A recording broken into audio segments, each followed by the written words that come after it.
Ladies and gentlemen, welcome back to another episode of Different Spokes. We're here with Matt Loughead, Matt Smith. We're here. We're doing stuff. We're here to shoot the shit. It's a nice Sunday morning. And how you doing, Loughead? What's going on? Yo, it is a pretty nice Sunday morning. Like, I walked outside this morning and I was pissed. I was like, oh my God, it rained again last night. But yeah, it's a nice, like right now, if you look outside, it's like blue sky, Simpsons clouds. Like, it's a nice ass day. Little brisk. You're not going to get sweaty. yeah. Good stuff. It's a little Yesterday, overcast. I walked outside yesterday morning. It was like 65 at like 7 in the morning. Dude, global warming. Like, it's, what is the second week in November? And I had a t-shirt and shorts on yesterday. See, I'm jealous of you because you like still get real winter. Like, you get snow. We just get freaking rain down here. I mean, it seems like it's been affecting everybody lately, though, with the warm front or whatever you want to call it. Yeah. You know. Well, yeah, Florida just got another hurricane. What was it, like Nicole or something they just got hit with? Oh, another one. Damn. I don't know. My buddy at work like gives me all the weather updates. I'm like, thanks. Cool. That's cool. Like Florida, okay. Sweet. So, what's shaking in your neck of the woods? I got a couple things on my list I can go through, but I wanted to see what's going on over there.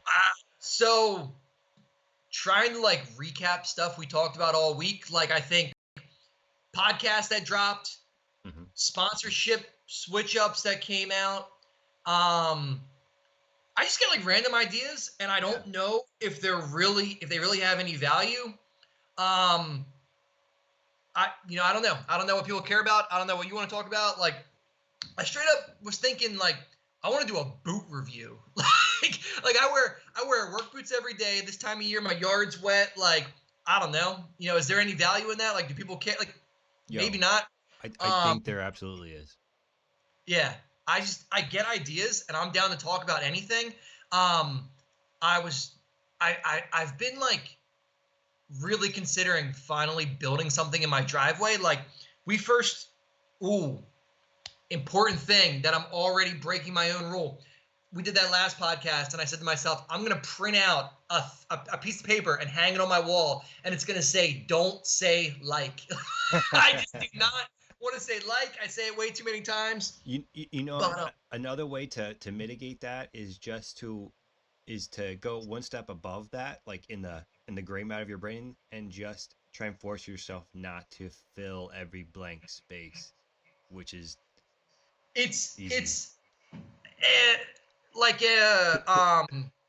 what would be the word? A pause that you're trying to fill the space. Yep. Like a subconscious pause, and you think you need to say something, and really you don't have to. Just collect your thoughts. I think it's something where you're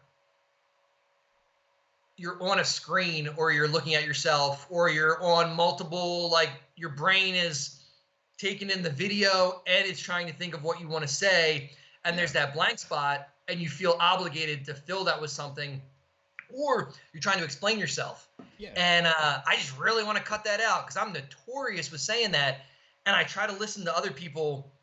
I heard a podcast the other day, and somebody said it like not nearly. See, I just did it. Not nearly as aggressively as me, but I still thought they might want to be aware of that.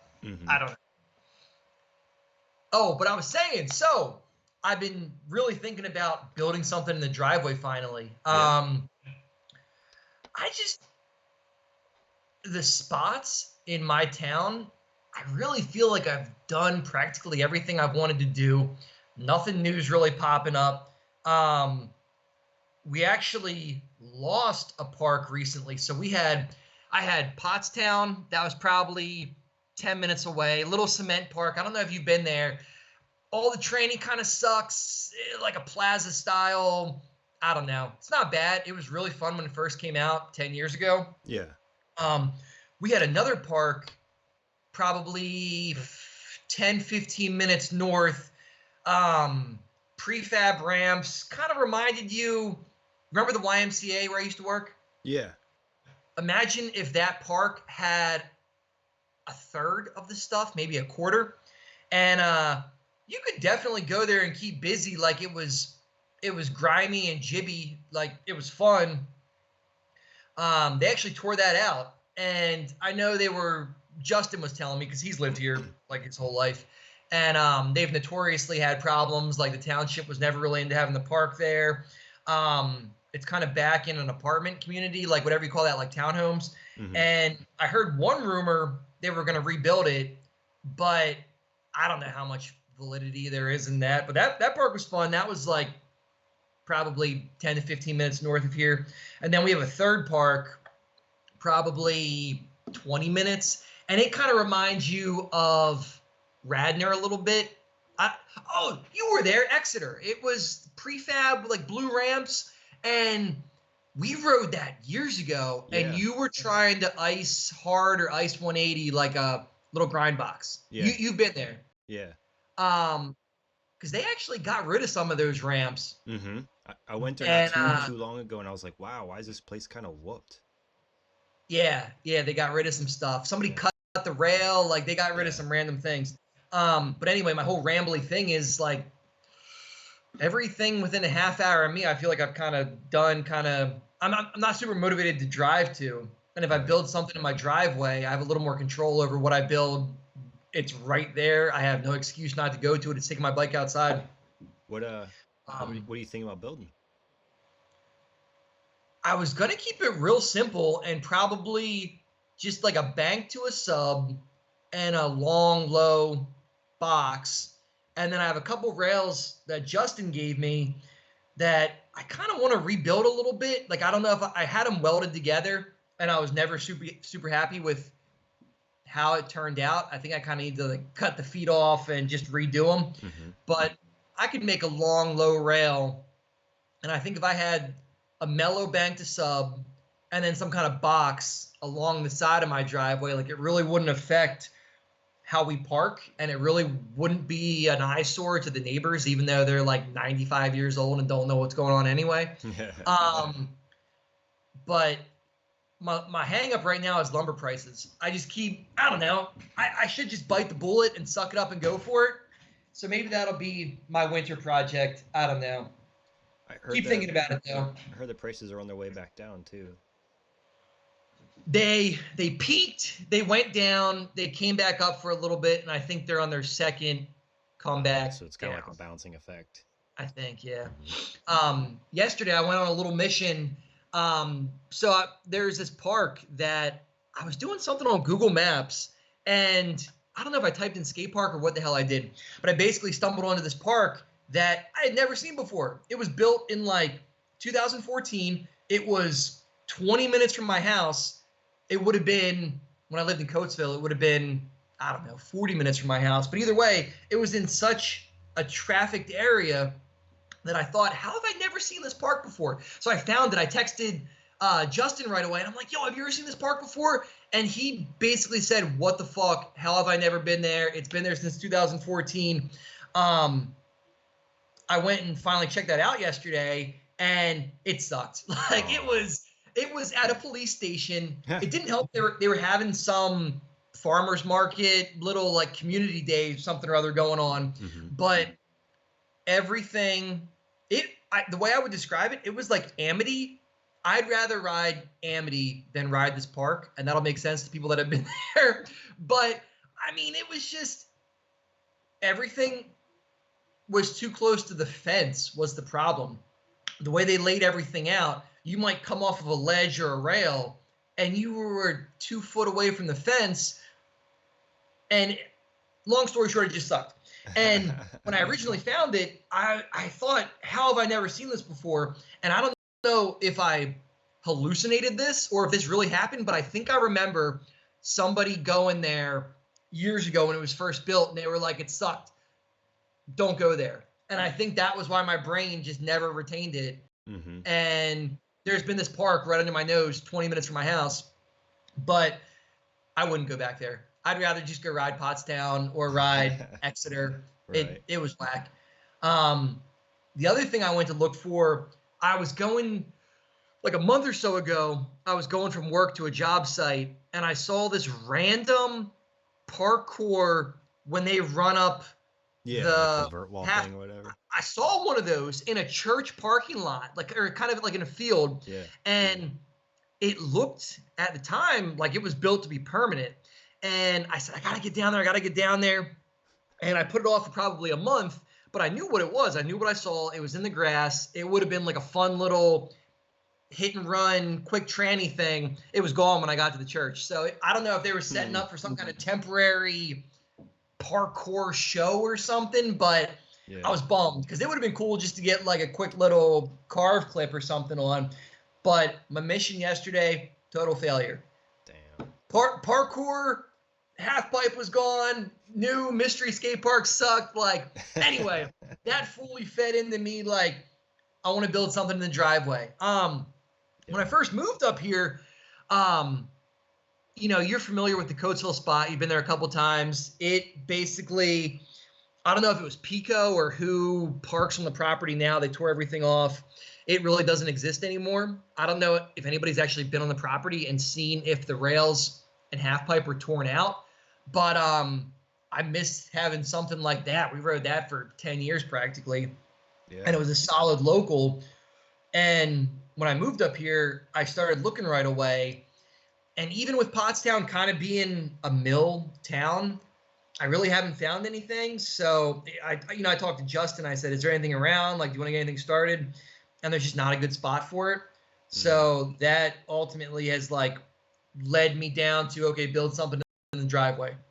Right. And I think after being here for almost 3 years, I'm finally like, okay, I'm gonna do it. COVID's over. Like, I don't know. I have the spare time to do it. House projects are kind of wrapped up. So Right. that is a super 15-minute roundabout arrival at I want to build something in my driveway. So maybe I'll have that to talk about soon. It's the prequel to the, you know, what's that called when they make a movie about like the beginning? Yeah. Yeah. Something. What drove me to be here? What drove me to build something in the Yo. driveway? Yeah. There's a skate park that I only been to like twice so far. That's kind of newer in the realms of being here for a while now, for over a year. And they have this long flat rail, and I'm like, yo, let me party on that thing. But Yeah. the way that you come at it right side, it's too close to the fence, and it's like a weird turn where Right.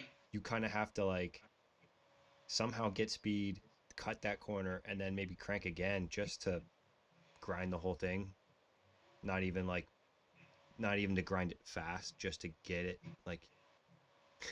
So I So totally get what you mean. Like shit can be set up weird like that. you know what that is? That's your sign to put opposite pegs on. 20 plus years into the game, you put opposite pegs on now. I had opposite pegs on back when I was in for like 4 years, maybe a little Oh bit yeah. less than that, and I just kept clipping my back foot on everything. Oh yeah. Don't you wear like 12s or something, or don't you Yeah, have like big ass dude? That's Conway's problem too. Like he wears like 14s or something. yeah. And There's got to be a minimum back end length that goes along with that, you know. yeah, yeah. You can't have the 12-8 back end, modern geometry back end, and run a back peg or opposite back peg with your back foot when you wear Yeah, size 12 shoes. that's kind of crazy because that's like the first time I've thought of like an actual, because it's freestyle. You could do whatever you want, right? You can Yeah. fucking ride a pogo stick, but it's like it's literally you can't. Like this is the ergonomics are not gonna work out for you if you have. I remember when I first put opposite pegs on, and I think I only wear a 10 or a 10 and a half, and I remember hitting my heel, but I adjusted real quickly to that, even with a short back end. I think my back end now is probably, I don't know, in the realm of 12.8, 12.75, because I have my dropouts ground out probably a quarter inch. So And you're still on that same frame. I miraculously have had the same frame for 6 or 7 years. I have no idea how. I have a theory. Mm. I have a theory that because I powder coated it myself, it made it that much stronger with 3 coats of powder coat, because you have the primer, you have the base coat, and then I did a clear coat on it. And I think to myself, okay, all the 3 aftermarket heavy powder coat coatings are holding it together and keeping it alive. I was on the Goat Cave dude's pod Cam yesterday, and he asked me what was my favorite episode I've done so far, and Yeah. I said it was the Framecast because I was like, you have people who are, being customers talking about the shit that they're going through. But then Yeah. as I was explaining this to him, I'm like, well, I bought a frame, but I don't think Lawhead ever did. Man, fuck. I think the frame I have now, it was a warranty frame. Like we talked about this before. I Yeah. ran the D Heart. I ran like the D Heart 1, 2, and 3, whatever the hell he had. I think he had like 3 frames. Got the Benny L, and I had the Benny 1, and now I have the Benny 2 or the Benny 3, whatever the hell. I don't know. And I've just So never. Go ahead. so your next frame should be the Alive Industries Benny frame. I looked at it for a minute. Like, Oh, cool. I have no reason, unless I break my frame, I have no reason to get a new one. The geometry's solid. Right. I'm so set in it after so many years. I don't know. Unless there's Unless a it hazard, there's breaks. no reason. Yeah. Yeah, absolutely. It makes total sense. I would just, check those welds. I'm gonna get you a magnifying glass for Christmas. I've gone over it and I've looked and I've gone over like every weld, and no, it's solid. I don't know what happened with it. It's almost just a freak of nature. It seems as if it should have broken by now. It just seems like, I don't know, just from being a piece of metal in the elements, like it just seems like it shouldn't have held up the way it has. I was thinking about that because I was looking at my bike just hanging out in the garage, and I'm like, if you have your stuff tight, say you have your headset pressed tight, say you have your chain drawn tight, you have all this pressure being applied to all this metal at all times. Oh yeah, You know what I mean? even if your rear hub or your front hub, if those hub bushings, whatever the hell you call them, if there's a gap between where the forks naturally sit or where your back end naturally sits, and you're clamping that down, that's stressing those welds. Yep. 24/7. It's such an interesting, like, dynamic because, like, what did somebody do? Somebody did something where, like, I don't know if it was like a foot jam, but think of like the people that do like where they do like the 360 tail whip to like foot jam whip things. Yeah. And it's like, yo, you put so much fucking force into that weld of those forks, and they're fine. It's crazy. You're right, and they probably have like half their parts are probably tie. They have no pegs, and I don't know, maybe it's a lot less force than what we do.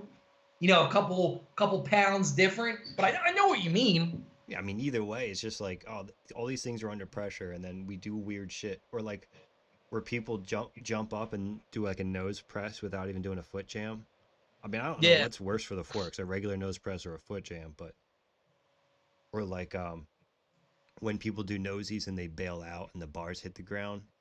Yeah. I've seen plenty of people like have their bars slip or whatever, and it's like, I've heard somebody talk about this before, like, would you rather your bars slip or your bars crack?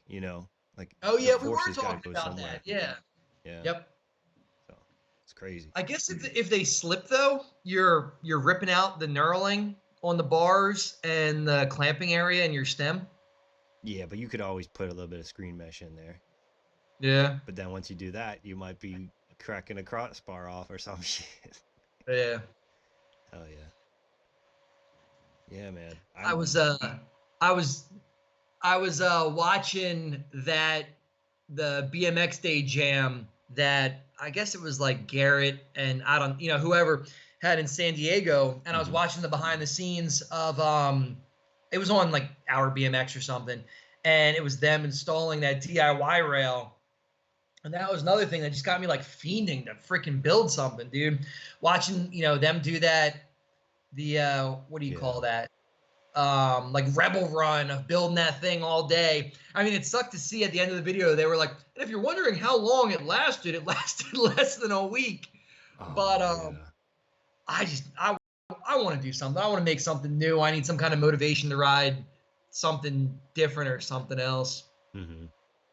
Well, absolutely. you were talking about the park by you coming up and riding that DIY by your house, dude. That thing was stupid fun. Like that was so fun to ride, and that was just such a breath of fresh air. And have somewhere where you have a community that people are doing something. That's awesome. Yo, every week there's like a new random obstacle, and every time I go Yeah, it's dead, so I'm like, oh, what did the kids get into this time? yeah, That's like, and they had like it was like it looked like one of those benches you've seen in the videos, but somebody built one instead. It's yeah. like a wavy bench, and they used Okay. the grind resistant planks, but they did them horizontally, so if you were to grind it, it'd be like brrr. Oh yeah, I know what you mean. Like an S Yeah, ledge. yeah. There's a prefab company. I don't know if it's Skate, Wave, or whoever, but we've ridden a couple of those. Charm City used to have one, I think, Oh shit. Wow. and it was an S. So one end was low going down, and the other end was high going up. Mm-hmm. Yeah. Yeah, And then you see shit like that, and you're like, I can't even fucking think of. I could barely even tire ride this thing. And then uh, you pull up on Instagram, and Mark Burnett's like feeble hard 360 that shit. You're like, what the fuck? So as soon as I get bored or burn out on that park, I see a clip from him, and I'm like, it's just interest and determination. how long would you say it took you to get burnt out on that park? Not long. Get the fuck out of here, dude. I feel like I could ride that for months And and and like, I think I'm just being picky yeah, because it is fine. It's just yeah, like, okay, that park in Reading, the prefab park. yeah, yep. What's that called? Stonecliff. Stonecliff.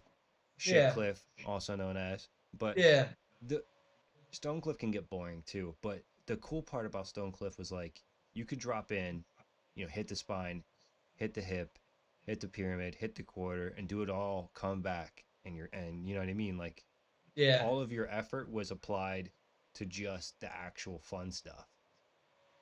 Like the Albany spot has like these bowl corners at the bottom that it's like you can go fast, you can hit them crazy if you want to, but then it's like, where do we go from here? Oh, up three I know new what you're saying. woods, So Albany, you're kind of riding spots. You're not riding the park. Yeah, and That makes sense. I'm That's not a fair. flowy dude, but Yeah, I enjoy it if it presents itself.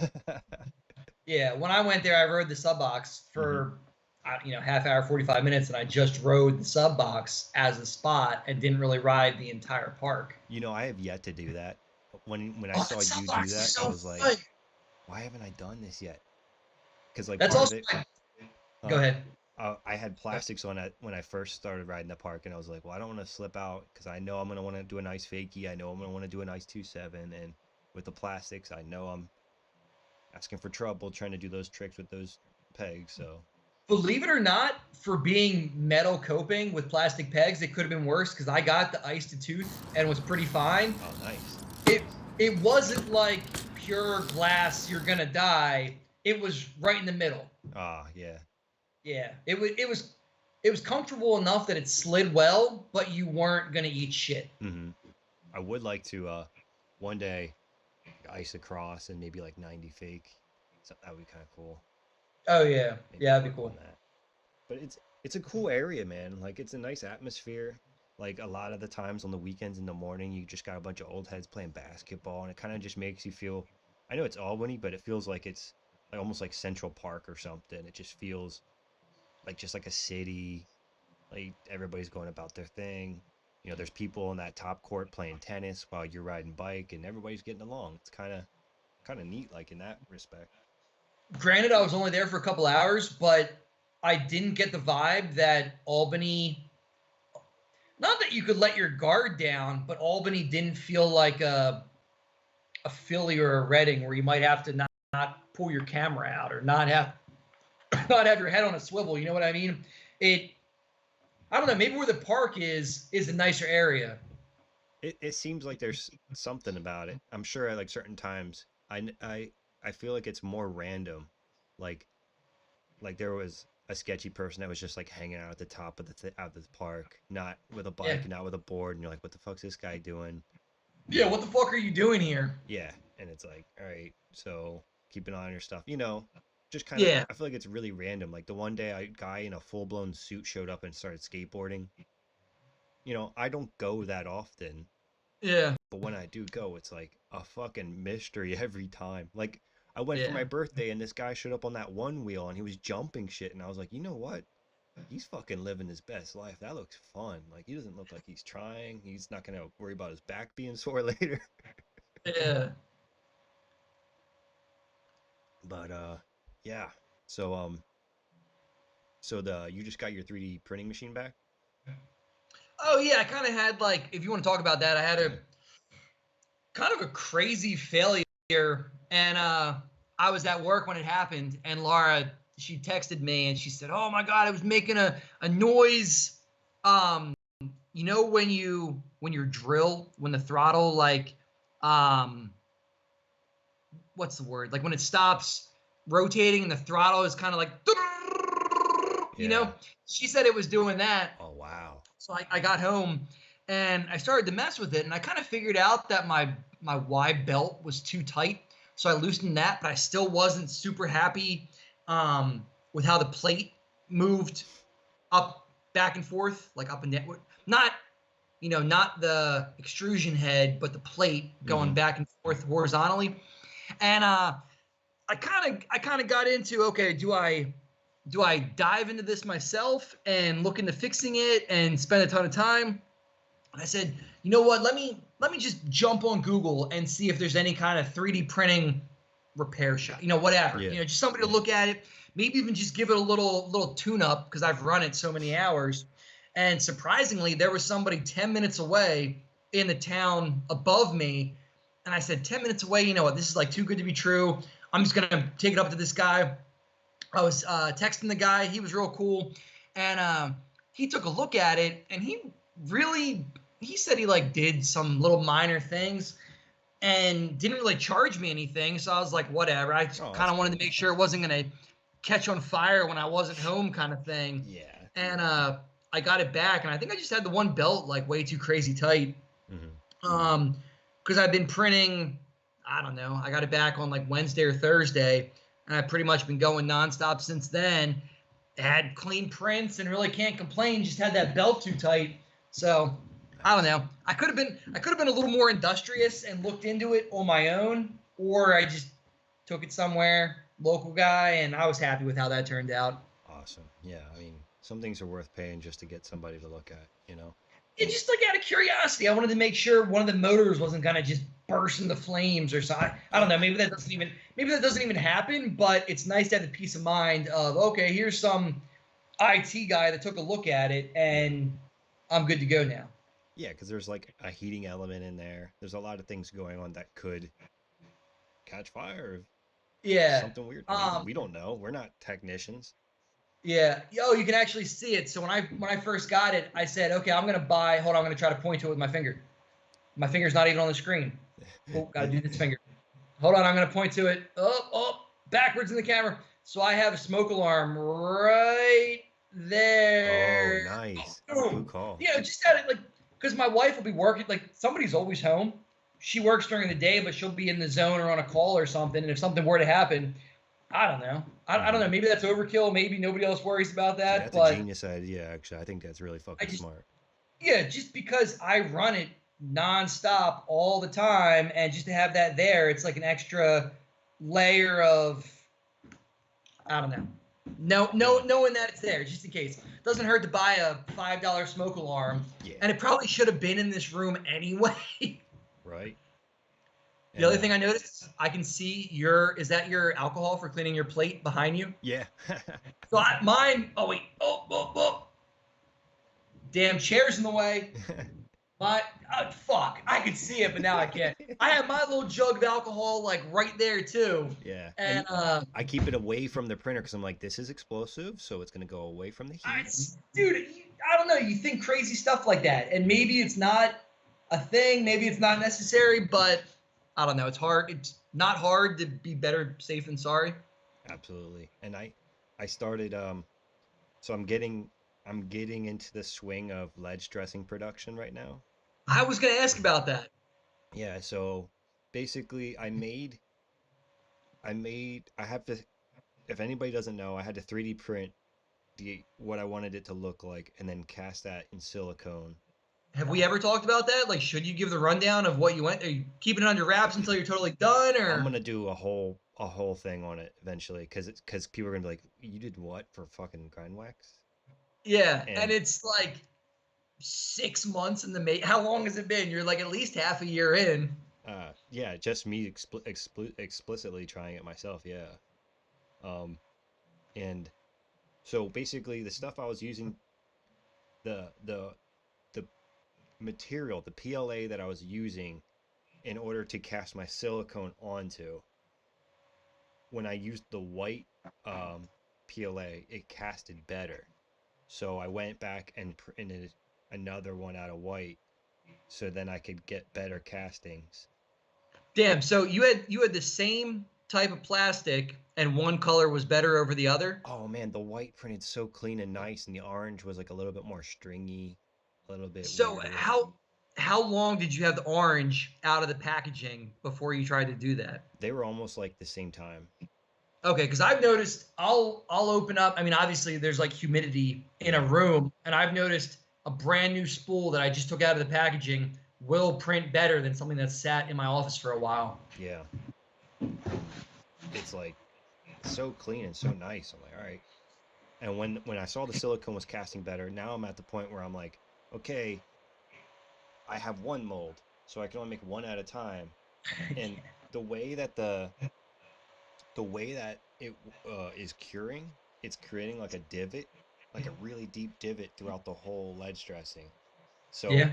if I were, Oh, like the whole middle is sunk in yeah, because and the outside cools before the inside does, and then it like what's the word? Retracts or contracts differently. I've had that happen before. yeah, and I don't know how to really battle that. So Yeah. my route is basically okay. So it's damn near a hollow ledge dressing at that point. So I'll take that one, I'll flip it upside down.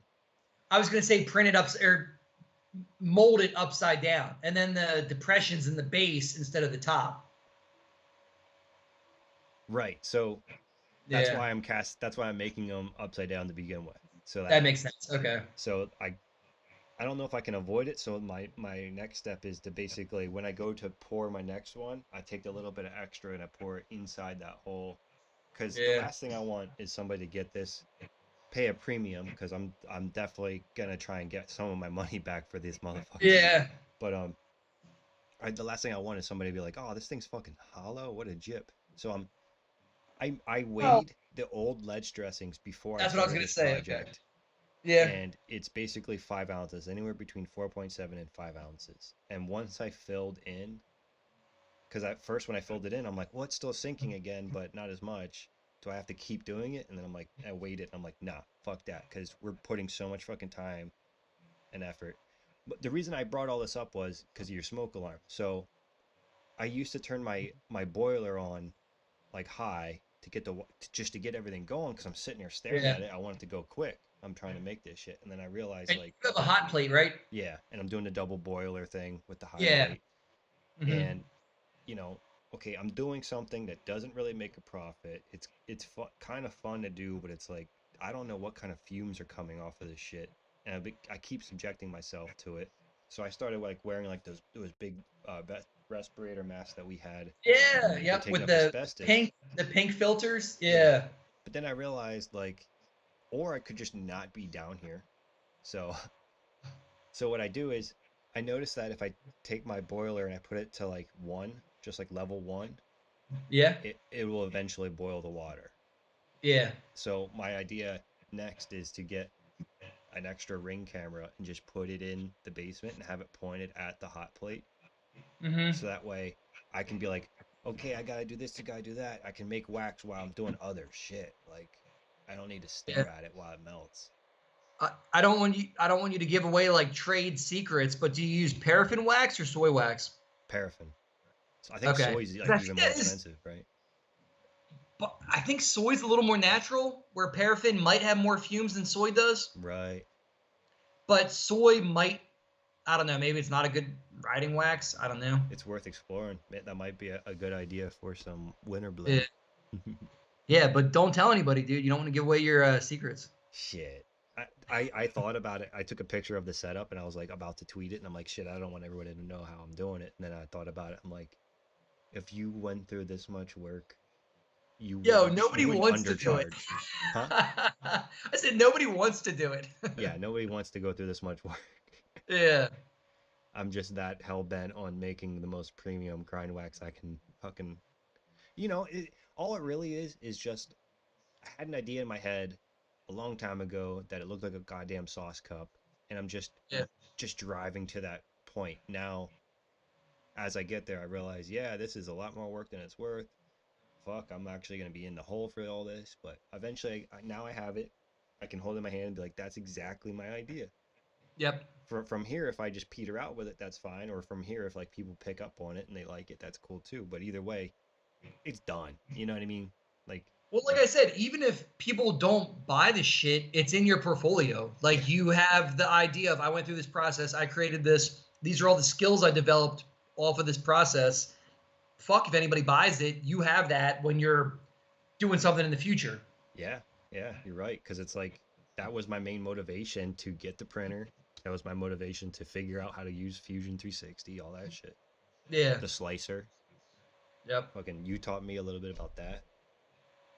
Getting that Oh, I thing was going. just thinking about that today. Like, because I've been bugging you for the last, what, 3 or 4 days about getting this inland PLA tough, getting that situated. Yeah.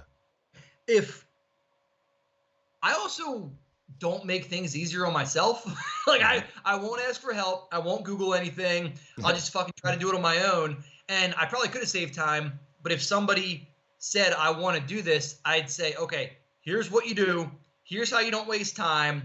And I could save somebody the 2 or 3 days that I screwed around because I didn't want to look anything up or ask anybody for help.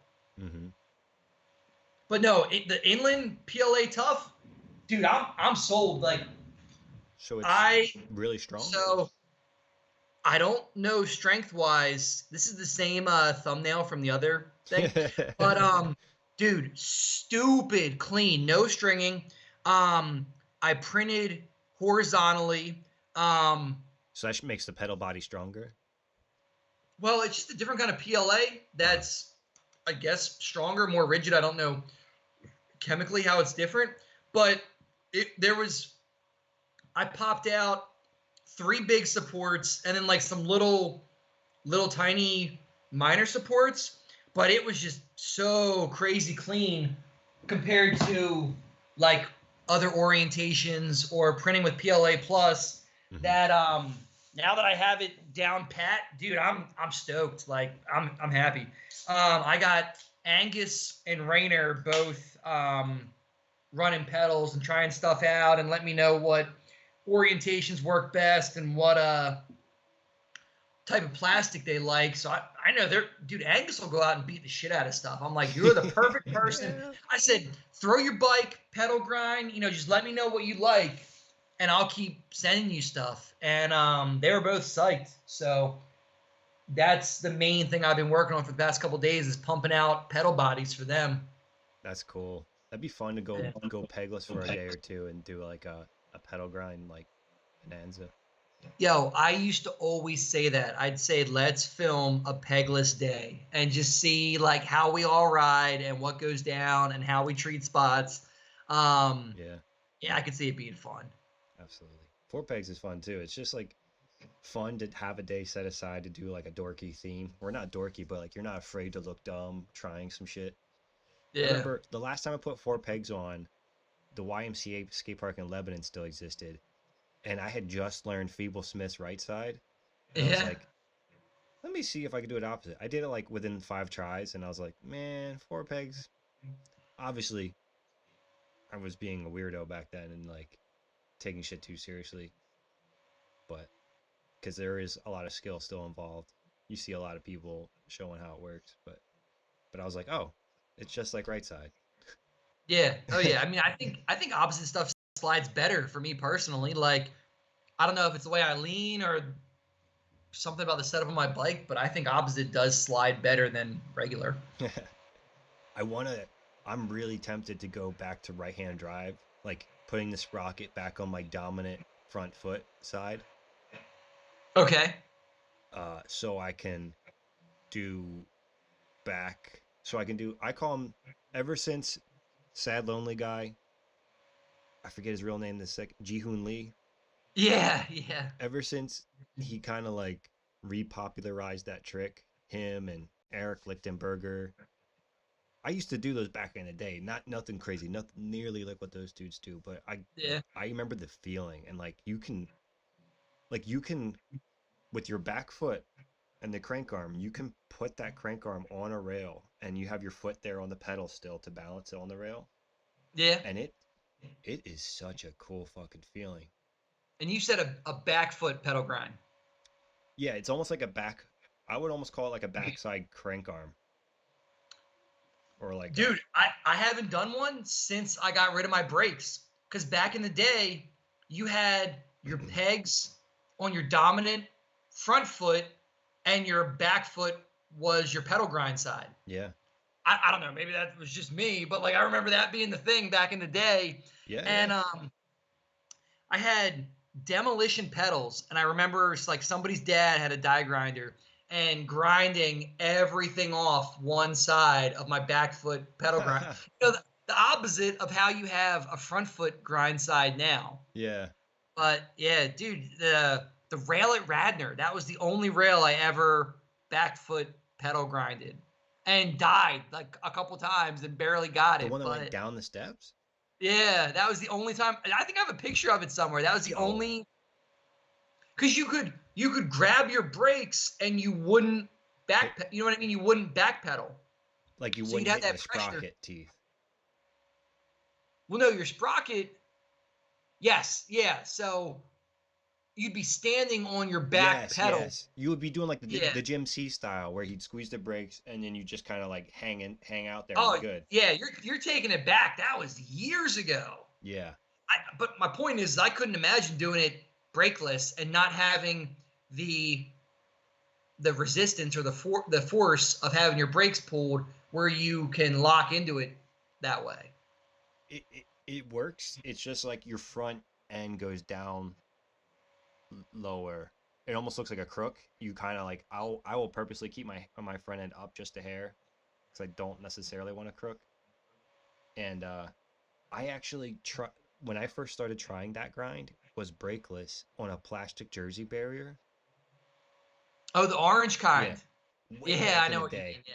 I tried it gajillions of times, and I was like, "Wow, I guess this is what skateboarding is like, where you just you think you can do something, and it was just like not working." And they can be sticky. Like I would Hmm. think you jump, land in that, and like flip over right away. Like you would just stick right away. Right, and that's why I was doing on this plastic barrier. I'm like, I'm not gonna ruin my cranks. I'm not gonna scratch up my frame too bad. Yeah. And the way that those barriers are at the very end, it has like a hole for like the next barrier to go in Yeah. through. Yep. And Like a so puzzle piece I shape. was getting it where I was like sliding and then like get to like the end and my crank arm, how it sticks out your bottom bracket would go into that hole. Yeah. So then I'd get to the end and then hit that and flip. So, and I don't know when I figured it out to do it brakeless. Maybe I just was brakeless one day and was trying to at the park and it worked out. But either way, without the sprocket there, it's good. But then you see people with the sprocket on that side getting away with it on rails, down Woo! rails. Right. Well, so back then, did you have a guard sprocket? No, So you just have a right hand guard drive, sprocket. so it was out of the way on the other side of the bike. You have a guard sprocket nowadays. You have a Right. way smaller sprocket probably, and then you even have like the fifth peg shit. So if you So have a fifth peg on your bottom bracket, it's a whole different ballgame. And everything's fucking plastic nowadays. so so with my full guard sprocket, York, the York Park. Yeah. In Yep. the newer section they have that kind of like weird rail that goes kind of like across that little channel gap. Yeah, and it's got the little fucking hole on the one side. Yeah. Yeah. So I go on that and I can pedal grind that with the sprocket on that side, brakeless, but it's like a toss up every single time. with And your I, back foot. yeah, with my back Yeah. foot. And the way I have to go at it, it's like I'm going at it, and it's like, man, if I flip over, my front tire is going in that hole. If I go too far forward, my front tire is going in that hole. Yeah, yeah. So I wait till like the very end to hop on and do it. And like when I would do that, I'm like, yeah, it works. It works every time. But if I So go faster and does your bottom bracket grind, or are you just on your back foot? I'm on sprocket, chain, and back foot because I have left hand drive at the moment. So it's Okay. with the even with the sprocket there, it's just like too much. For me, it's too much. I don't know how to fucking figure it out. Some people are getting away with it. But like if I Yeah. didn't have that sprocket there, I could do those all day. I could probably crank flip into one. Or maybe crank You flip need out. the Coalition 23 tooth sprocket from like way back. Yeah. Wow. So it's fun. It's fun. Like I got spline drive on my crank for my Yeah. sprocket. So if I got a right hand drive hub, I'd maybe fuck around. But then it's like I love ice pick so much. I don't want that. If that rear hub guard, if I got a driver guard and it sucked, I would immediately not want that rear wheel or On put on something your else. non-dominant side or your dominant side? Dominant side. Ooh. Cause Yeah, see, your setup goes against your feet, so that's why I'm trying to think of like my bike compared to yours, and technically like your bike is set up wrong, air quotes. You know what I mean? Like because you should have a guard on your dominant side, right, and I do but without the gear there at the moment. If I were to switch over, then I'd have to have a driver guard, which is always a mixed bag, it seems, no matter who makes it. oh yeah, see, I got to look at your bike in person. You're kind of like losing me a little bit. Sorry, we're getting into the weeds, Wait, guys. you're not dick footed though? No, Okay. maybe closet dick footed. For the people listening and they don't know your bike setup, I'm a little bit confused too. You're left foot forward, Yeah, and I'm that's right what I'm foot saying. forward. Like dominant foot, back foot, Yeah, like we're trying to talk in ways that we both know what we're talking about without confusing each yeah, other's setups. yeah. Um, yeah. Did you listen to that Aaron Ross podcast with Bobby Canode? You know, you between the Dustin Not Justin podcast and then you sent dude Canode's like on fire. I mean, you sent me the Canode, and I was like, fuck, dude already has like 40 podcasts out, and I'm like going through all of them. And I'm like, I didn't even know where to start. So I forget who I even went to, but it all depends on too like how quiet my work is. Like I might be getting bugged every 5 minutes, and then I Yeah. can't get tuned into it. But we ought to just talk about the freaking Ricky podcast. I feel like that's a decent topic. I wanted to talk about the Ride PA jam for John. I wanted to talk about the Ricky podcast. I wanted to kind of like talk about the Julian thing a little bit. Like if you want to cut this part out of me like bringing this stuff. No, it's fine. I got pissed too. Okay. But yeah, let's talk about podcasts, the Ricky pod. Dude, I don't know. I feel like Ricky got not unfairly. The amount of grinding up he got, I don't know. I don't want to say I see both sides of it. I don't know. Like we'll get let me piss real quick. Okay. We'll go to that. Too. We'll do the Canode podcast because there's just so much content that it's crazy. Holy shit, that's I fucking saw that. joke. I saw that. That's going in the podcast. How did we sit down at the exact same time? I saw that. I was like, that's Matt's ass going down at the same time as mine. That's hilarious. Similar bladder. Yeah, but yeah, so the Ricky podcast, like I really got sucked into that, and I don't know,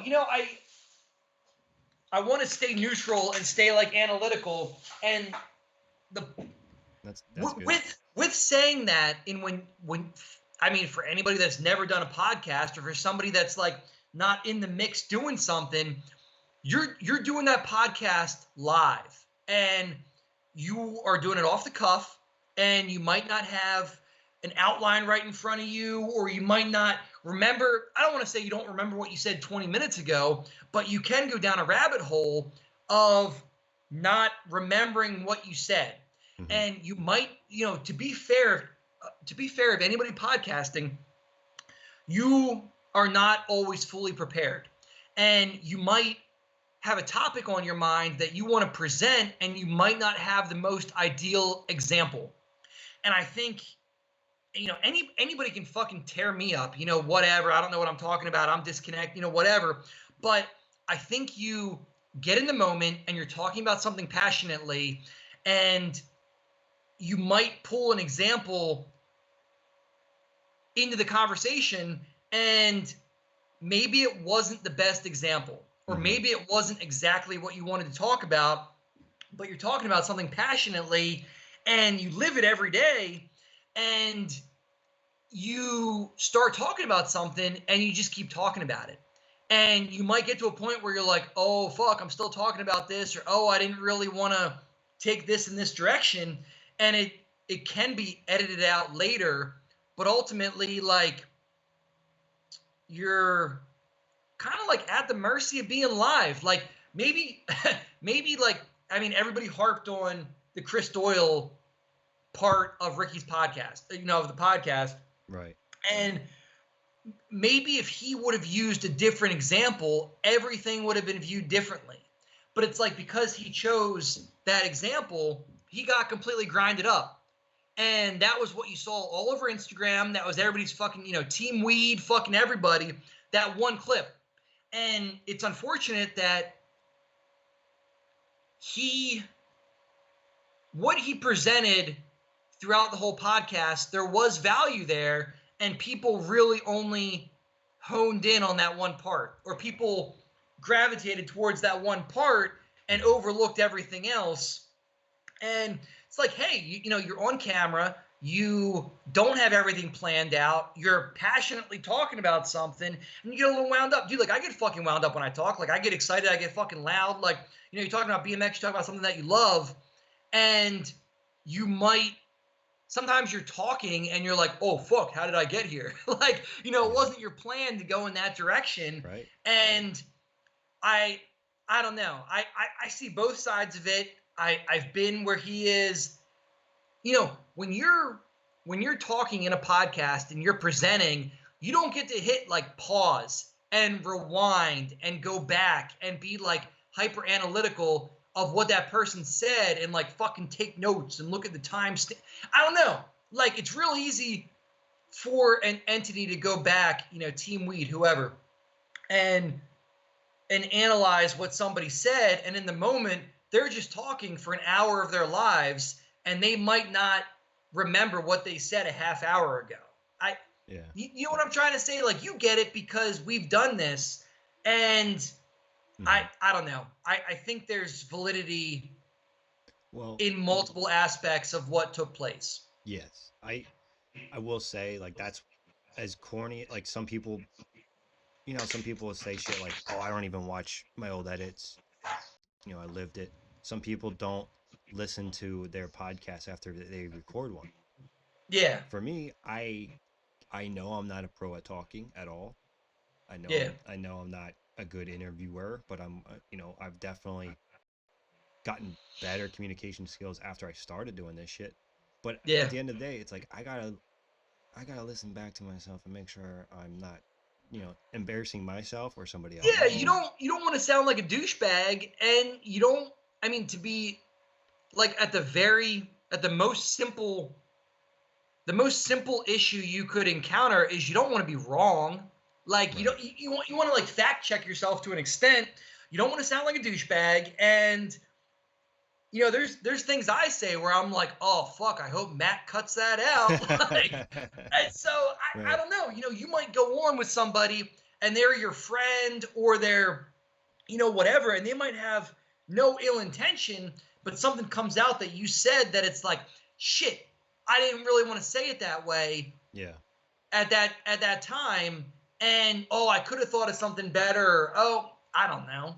I mean, it did seem like they did edit it down to some degree.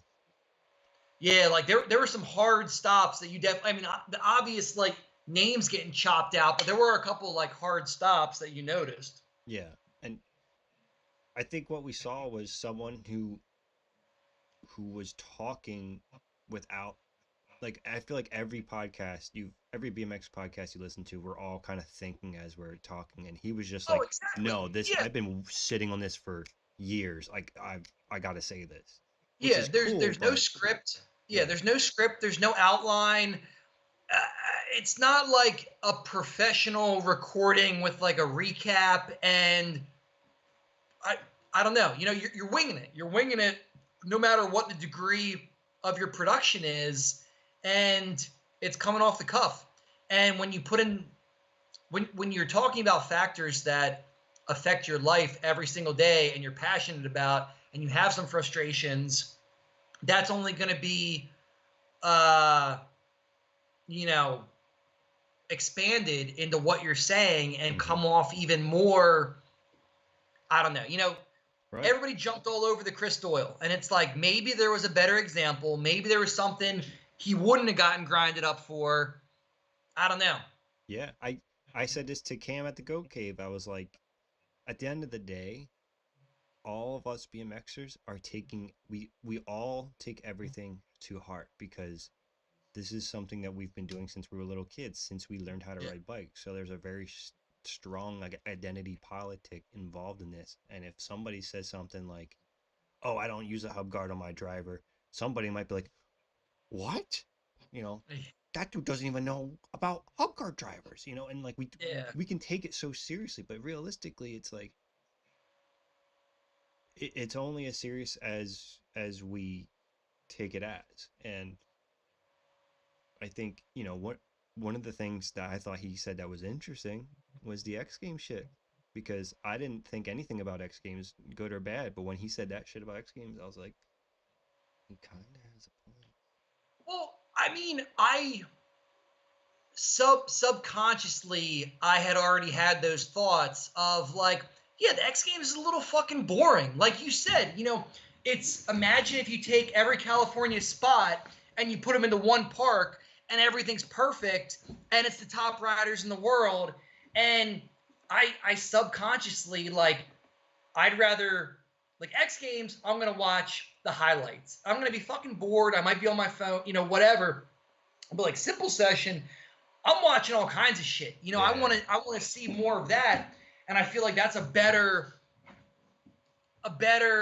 portrayal of camaraderie and how you want to ride and community. And I understood what he. Long story short, I understood what he said about the X Games, and that did there. I mean, there was a lot of value in a lot of things that he said, and whether you're deep in the industry or you're like a kid, there were a lot of things that, you know, maybe you're a fucking wheelie kid or whatever. I don't know. I think he touched a lot of levels of the industry regardless of where you're at. You know, he Yeah. might appeal to somebody that's 25 years in, or he might appeal to somebody that's a year in, and he hit a lot of valuable topics. Hmm. Yeah. This brings me to a point I wanted to make. We'll go back into the other things you were mentioning here, but is one thing, if I had to go off on my own Ricky moment of what I think we could do better, is I think we could have more awards. And what I mean by that is like there's Nora Cup and that's it. Yeah. Nora Cup's fine, but if you heard Fudger talk about how people get voting privileges and some people just have privileges from like 10 years ago and he just, you know what I mean? Like it's just like I don't want to criticize how he does it. It should be however he wants to. But what I'm saying, and I'm not disagreeing with anybody who won this year. Chocolate Truck 2 deserved it. Oh hell I'm yeah. not talking Yeah. shit on it. What I'm saying is I think we should have more because I think if we have more, then other people will win. Other people get recognized. Maybe sometimes it's the same people. But But what it does is it takes a little bit of that like frustration out of the culture. And I'd never that's the first time I've ever said that word on this podcast in all these episodes. Because like what ends up happening is you have people who are frustrated that other people aren't getting seen, and then we're talking about like how X Games used to be. It it's fun when it's kind of sort of like how MMA used to be with not ECW, but what's it called? UFC. When Wait, MMA or WWF? Did you UFC. said ECW? Yeah, I meant UFC. Okay.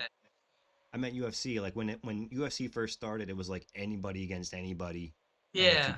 if you got to the top, man, fuck, you got to the top, and it Yeah. would be cool to see that within X Games or maybe within a different place. But so like in in acting, they call it a goatee. If you have a goatee, that means if you have a Grammy, an Oscar, a Tony, and an Emmy. So you have 4 different awards you can get, probably in like different areas of Yeah. things. So like imagine if there was a Nora Cup. I mean, like the other thing is a what was I gonna say? Nora Cup. Oh, so like the coolest thing in BMX is an event where people actually ride it. That's the coolest. Oh And yeah. Yep. the next, so I'm putting in order of operations. The coolest thing is just a straight up event, whether it's the Yeah. Vans Waffle Cup or Simple Session or X Games.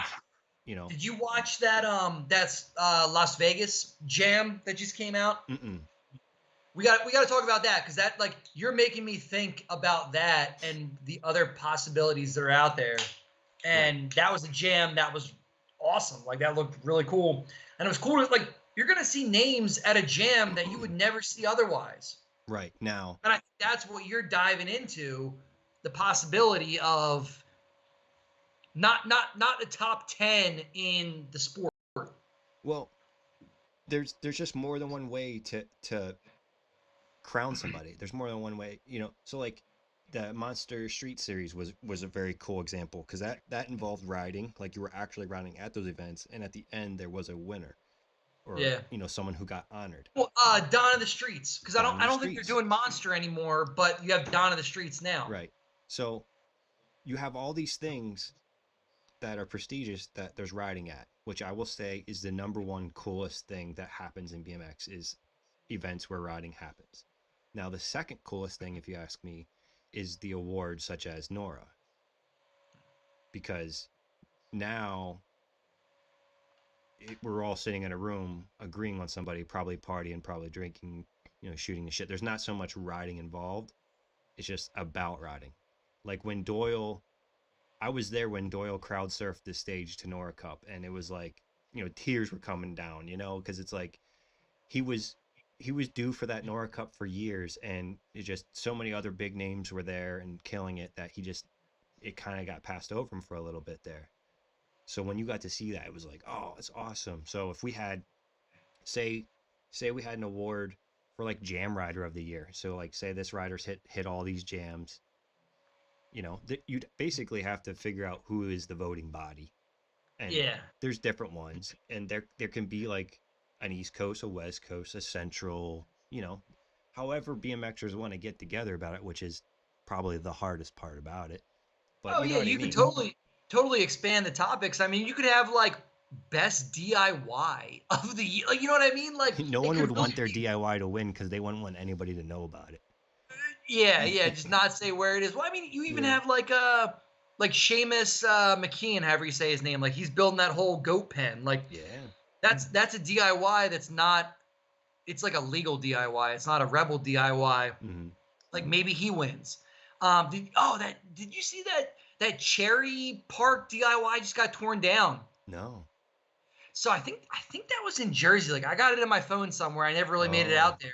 But it was a cool ass looking DIY, and it got torn out in the past like week or two. Oh shit. And yeah, I don't know. Anyway, my point is you could have like best DIY, best jam, whatever it might be, and you could definitely expand the awards. Yeah.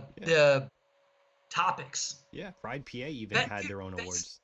yeah. I mean, maybe best trails would be too repetitive. Like, okay, you're gonna have the best trails like 3 years in a row, and it's never gonna change. I don't know, but Like I'm best I'm sure it's unsponsored rider would be awesome. You know what I mean? Like yeah. best kid under 15. Bet there's so many things we could have fun with if we just organized and agreed to it. And I don't think it would be that hard given technology these days. Oh yeah, like you said best unsponsored rider. Like again, I'm disconnected, I'm fucking old, whatever you want to call it. That Las Vegas jam, there was a kid or a guy, whatever you want to call him. He had a spray painted bike and he was wearing like a fucking Guy Fieri flame shirt. And homeboy had no stickers on his bike, like no nothing, and he killed it. And it's like, okay, you're obviously not repping anyone, like you fucking killed it. You know, should you know should like attention be drawn? More people should be aware of you, and you have a fucking spray painted bike and a Guy Fieri shirt on, and you're killing it. Like Yeah. stuff like that. I know what you mean. Like best unsponsored rider. Yeah. Shit like that would be cool. But going back to the your topics, do you want to go into Julian or Canode or Well, yo, because we're on the topic of like jams and DIY stuff, like I feel like DIY parks super important. DIY jams. Talk about the Ride PA jam oh, yeah. for John because you were down there. Like I was kind of locked into something else, couldn't really make it down. But go ahead and talk about that. Dude, it was a great ass time. I had a little bit of social anxiety going there. I don't know why. I think I was just worried about like You're raising you're the money. you're Huh? the OG. You're in your middle 30s. You can do whatever you want. I'm a little old. Um, it was so nice to like see everybody, especially because it was like, people I had podcasted with over Zoom that I never met in person. I got to see, seeing the generosity, just I got to meet Justin Bentian, who's a super sweet dude. You had He never met him before. never. I'm surprised because like you guys are both like chopping it up like in the mix. Well, what did he move to Philly since you've been gone? Yeah, basically. Okay, yeah, that makes sense It's then. so crazy. It's like, man, and like between watching Chocolate Truck and the Burks video and and this event, it was like, man, if I would have never left, I would just be here. Like this would be my everyday. Yeah, yep. But it was a great time, and shout out to Nick Bot, man. He pulled it together with these the 5 gallon paint buckets with like the paint lid holes, like the 5 gallon lid that has the hole on it. Yeah. So they were able to set up. So basically, everybody was really helpful and helped set up the tables. It wasn't just like one person doing all the work. Like everybody was just willing to help.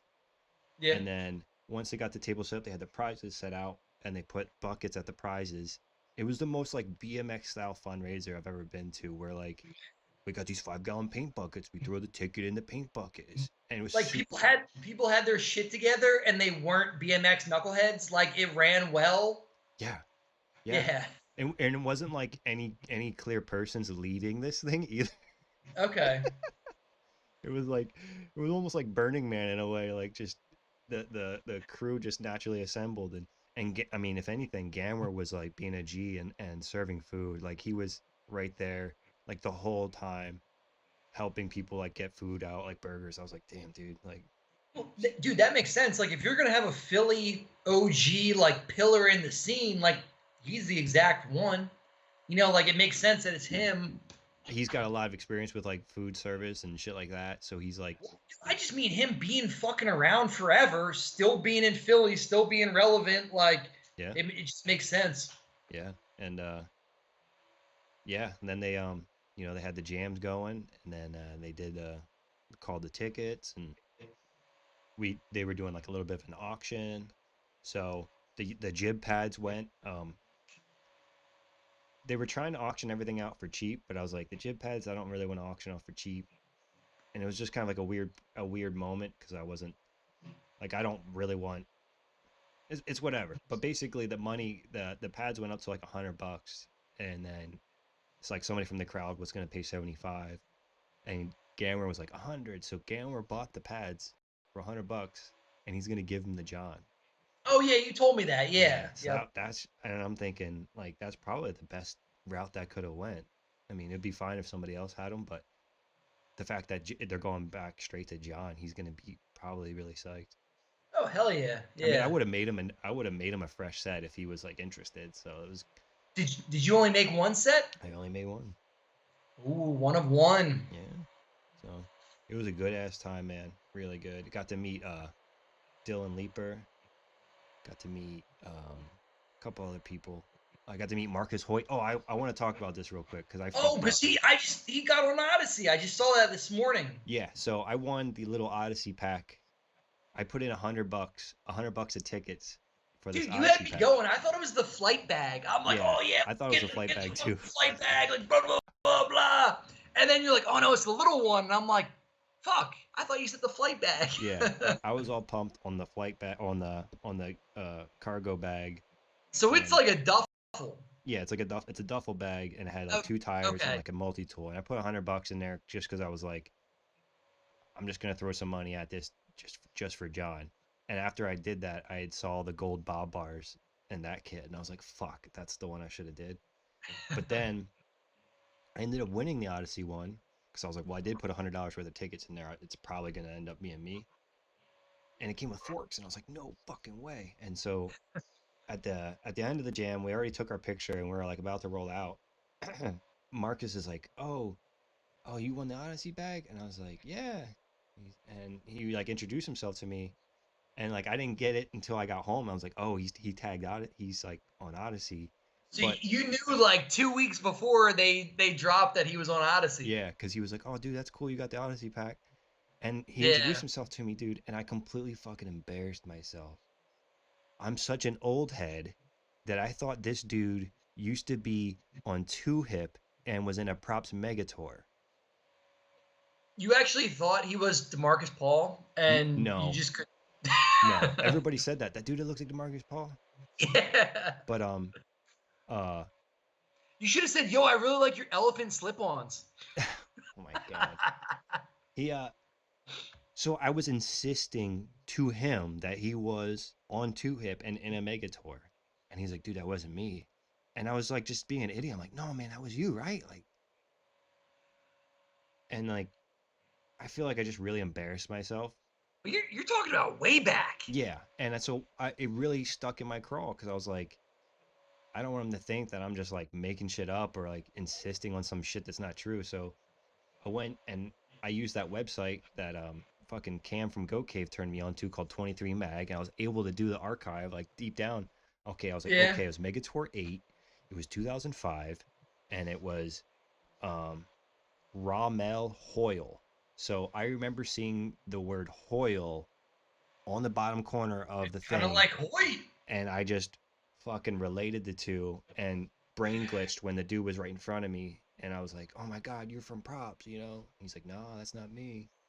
So, He's like, "Yo, I'm 15 years younger than that." yeah, probably, dude. I know you've been killing it for a while. I don't know how long exactly, but so I sent him a DM. I was like, "Dude, I'm sorry. I fucking thought you were this guy."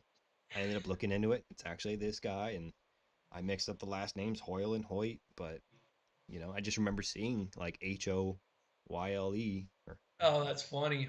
so my autism or dyslexia got me one letter off. When you're also bombarded with BMX content for, you have BMX content for 20 years in your head, and in the last X amount of time, things have like skyrocketed. Yeah. Dude, we talk about all the time, like all these edits are coming out every week. Like, we can't keep up with that shit. Like, what's going on? Who's this person from England? Like, who's this on Odyssey now? Like, you're trying to keep up with that shit, and it's like, I'm still thinking about props from 15 years ago. Like, it's hard to keep up with sometimes. Especially when you're at a jam and you're like, I'm fucking meeting everybody. I thought Yeah. I got to meet Percy for the first time or not the first time, actually, second time in person. I met him one time in person a long, long time ago, but like, Damn. So I met Purcell, like, dude, I think Orchid like had a birthday or something. Like, there's some random ass like kung fu necktie. oh yeah, When Vans Tiger Stripe Orchid came out, mm-hmm. I think Orchid had like a birthday or some goofy shit. I think I met him back then, but But yeah, it's fucking hard to keep up with, like, you know, and you're at the jam like 2 4 Locos deep, like trying to like talk to, you know what I mean? Like trying to talk to everybody, like what's going on? Yeah, I accidentally so Began has a beard now, which I don't know if I just don't keep up with him enough to know, but Yeah. I confused Percy with Began for like a split second. I didn't say nothing to anybody, but I was just like doing a double take. I was like, wait, Percy doesn't ride fat tires and brakeless? It's like, oh shit, that's Began, you know. And Yep. they really don't look like anything alike, but No, not at in all. passing, when somebody's riding right past, you're like, wait, was that Percy? No. So Yeah. it was a good ass time. And then I got to meet John Shimp's sister. Got to talk to her a bunch about how That's he's Megan, doing. right? Yeah, Megan. Yeah, I Um, get all the email updates and I try to keep up with those of like what's going on. yeah, and it sounds pretty cool that like she keeps up with that because it's really nice to just know without having to like pester. Because I'm sure a lot of people want to know. Oh yeah, exactly. It's nice to like get the email updates and know Hmm. what's going on and like Yeah. So it sounds like he's ready to get out of there and meet his friends again. You know, it sounds like, and she was saying like the doctors don't want him to leave just yet, but they think it would do good for his brain to start seeing some familiar faces, and then like that would probably flush back a lot of synapses or whatever. yeah. So it was a good time. Cool. Yeah. I meant to watch the edit on Ride PA. Like I got it on my list, dude. Like I I see so much stuff on Instagram. I'm like, okay, I'm gonna watch that on the computer. I'm gonna watch it on the TV, and then I freaking forget about it. And it's like I have it on my list of I'm gonna watch it big, because Yeah. like I don't want to watch shit on my phone. Like you know, you watch it on a little tiny Yeah. 2 inch screen, and it's I want to watch that big. Yeah. That's how It's I am like about it too. I'll tell you or I'll tell whoever. I'm like, yo, watch that on the TV. It's that good. Watch it big. Like Yeah. make sure you way better. Absolutely. What do you want to get into next? Canode or Julian? Ah, did we wrap up the whole Ricky thing? Like I feel like we touched on that, and like I don't know. I we put the time and effort into it, Mm-hmm. and I think I just want to leave it at like you might not know what it's like podcasting or talking in front of an audience unless you've done it. So maybe not be as I'm not even defending anybody. I'm just saying in general, like when you podcast, you I'm kind of like I knew where I was going, but like it it's Oh, it's easy to be critical when you're watching it after it's done right. versus like being there. Like give that person a little bit of credit, like, hey, maybe that wasn't exactly what they wanted to say. And that's not just for the Ricky podcast. I mean, that's for anything. Like there's stuff I've said where it's like, oh fuck, I didn't want to say that like that. Mm-hmm. Um, but there was a lot of value in what he said. And even if you don't want to use the Chris Doyle example, like I recognize, you know, there is a man in his 30s selling real estate with an adult job, and you give them a frame or you give them parts, you know, whatever. And then there's the fucking 16-year-old kid inventing new tricks or doing whatever. And I see value in both. You know, I see value in the OG doing this. And it is where does that company want to put their dollars? And I don't know. I want to be. When I was younger, like in my early 20s, like I would have been fucking radical. Like, oh fuck this, fuck that, should have done this, Mm-hmm. fuck them. And as I've gotten older, I try to see both sides of the coin. And I think like, okay, where's this person coming from? Like, I might not understand that, but I want to understand what they're saying, and I want to see both sides of things. And I'm trying to like understand the full spectrum of what's being said or what's being done and seeing the value in both. And I don't know, you know, I want to be understanding in my analysis of content. And Yeah. I want to see the value that's there in what somebody's saying, and I want to try to understand where they're coming from. And I wouldn't grind them up. Like people aren't perfect. People say shit they might not mean, like they might be, I don't know. You know what I'm trying to say? Yeah. And I'm not gonna make a meme about the guy because I'm not totally happy with what he said because he didn't know what he was talking about. Like Right. Right. I Yeah. And like it goes back to what I was saying before. Like people, us as BMXers, we take all that shit so to heart, and it's like we gotta once BMX once BMX gets big enough that we don't take everything to heart, that's when we really move forward. But until then, we're not like that. Like in skateboarding, it's so big that you literally have groups that don't even know about other groups. well, So that if was somebody's that was interesting with what Ricky was saying. Like you go to a skate park, and I remember back in the day, literally rolling up to a park like 3 states away and being like, "Holy shit, there's somebody else on a BMX bike. They're really good. I've never seen that guy." mm-hmm, And now you are kind of stuck in your clique where like you might not go talk to somebody, and that's my point. Like there's value in something like that, yeah, and it's getting overlooked, and I recognize what they're saying. yeah. And when I worked at a paint factory, it was a very blue collar, hard work, but like it was a kind of job where like nobody could fuck around. If you fucked around, you basically got fired. Like not like fuck around couldn't joke with each other, but like if you didn't do your job, you were out because we're doing 9,000 gallons of paint. We need 5 signatures from everybody approving that we are ready to start pouring. If somebody does something wrong, you're out. But in between those things, we could be as jokey as we wanted to be. And I bring it up because it's like if somebody did something that was like not flat out wrong, just kind of like uncouth, maybe used the wrong reference, whatever. It was just like we all made fun of them, or you ribbed them a little bit, and they kind of like got the idea that they overstepped the boundary without having it to be like an assassination on that person. Exactly, and I felt like some of that stuff was I don't I don't know. What does my opinion have any fucking value? Like I want to see what he was saying and see. What would be cool is to see somebody. I mean, they already. What weirded me out too was that they deleted it. They took it down because it's like, Yeah, and it's like, dude, you already fucking said it. Everybody already saw it. Like I mean, everybody already maybe made their memes. Like, what are you right. doing taking it down? Maybe Mike or his bosses told him to take it down. But what I would have liked to see is somebody snopes him. Somebody say, "Here's the Ricky Pod. Here's what he said that was wrong. Here's what he said that was right." Because I don't think it's clean cut. Well, other than the Doyle stuff, nobody really grinded him up that bad. That was like the main thing that people really fixated on.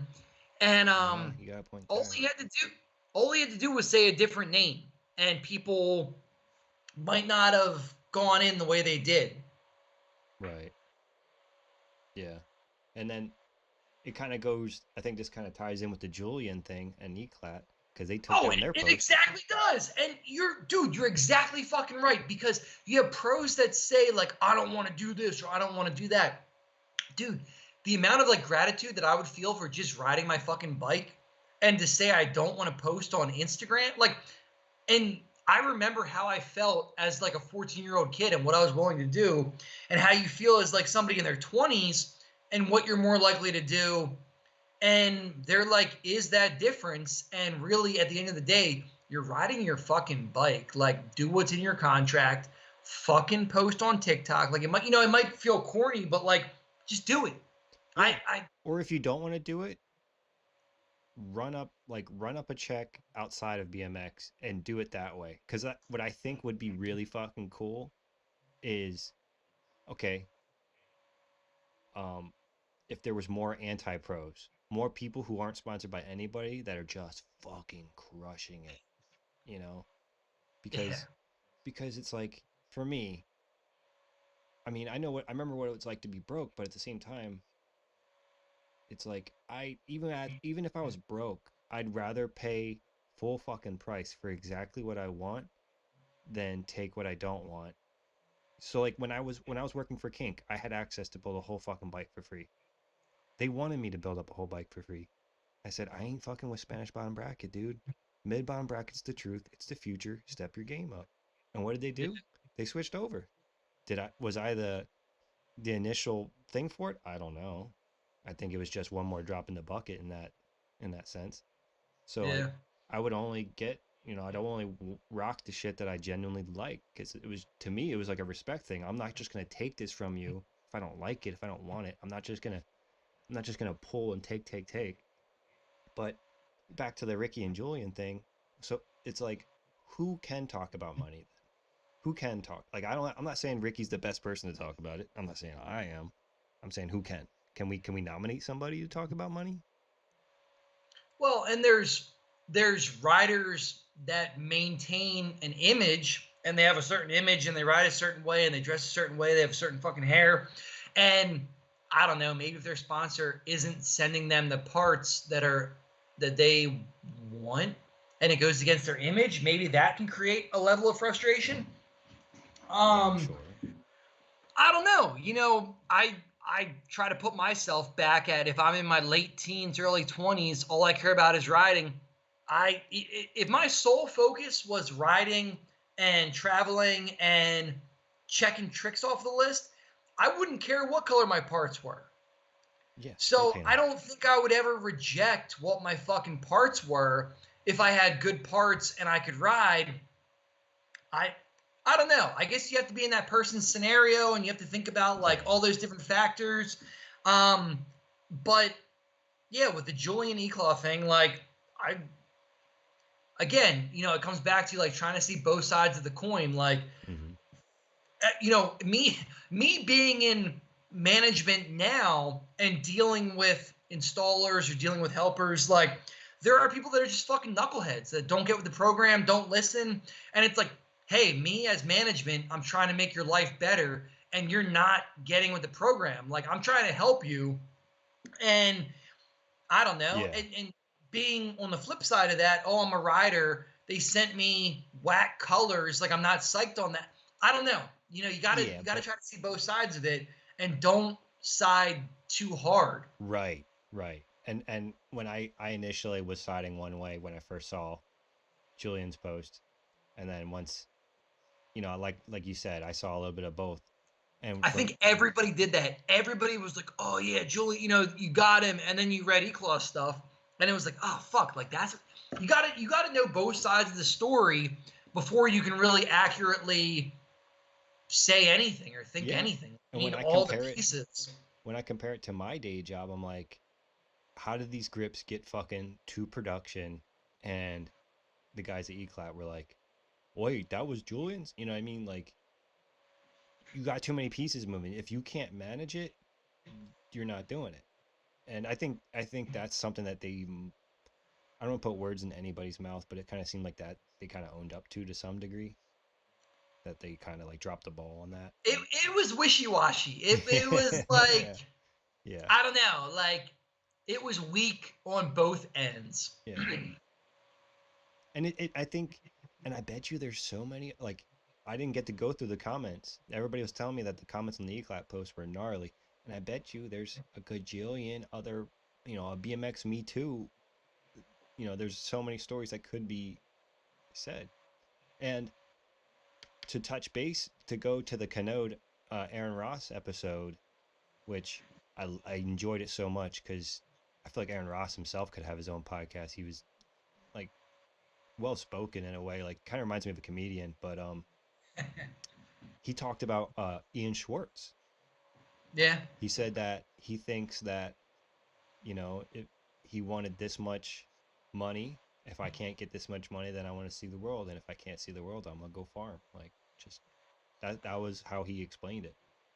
Well, yo, that's like the thing too. I don't know. You can only make $300 a month and sleep in a house with five other dudes for like so long. And when do you land at like, hey, this isn't gonna like this is a great dream in my late teens and my early 20s, but if you have a skill and you can make a lot more money, I don't know. I get it. You say Ian Schwartz, Garrett Reeves, like Hmm. Kurt Rasmussen. All those people Yeah. that was like all just Sunday right there. I Yeah. think. Yeah. Wow. But yeah, people that go in those directions. You know who I hadn't kept up with for a long time. Oh, Caleb. What was his last name? He had like the hand tattoos. He rode for Caleb Rucker? Stranger. Who? Oh, Caleb Quambeck.